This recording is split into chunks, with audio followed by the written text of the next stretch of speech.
Di nav pêncmehên sala 2021 da li Tirkiye gelek tişt zam girtiye. Li gorî rapora bingeha projeya enerjiyê tê ragihandin ku 3 cara zam hatiye ser gaza süruşt û elektrîkê.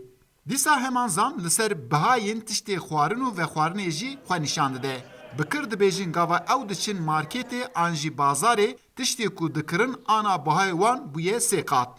Di vî warî da dikandar jî ji zeman gazinc dikin. Ali Kenan bixwe dikandar e ew dibe li ber giranbûna bahayan mişteriyê me êdî nikarin ku tiştan bikirin. Heke erzan ba wê firotona me jî baş ba.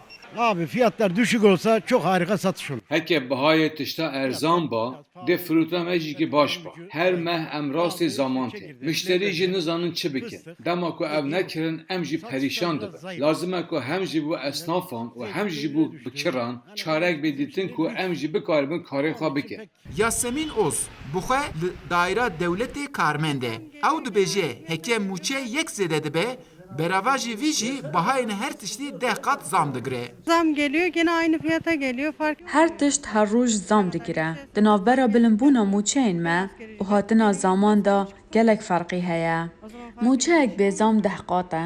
Ji bo vî jî dîwarê kirîna me de jî daketinek çê dibî. Ez anûkê hatîme bazarê her tişt bi rastî destê mirova dişewitîne û min zor pêwîstiyên xwe jî nekirîne. Firoşkar û bikirin Enqerê çavrê dikin ku ev giraniya tiştan dakeve xwarê. Lê aliyekê da viya daxwaz bikin jî di vî warî da baweriya wan zêde erênî nîne. Eyüp Demir, Dengê Amerîka, Enqere.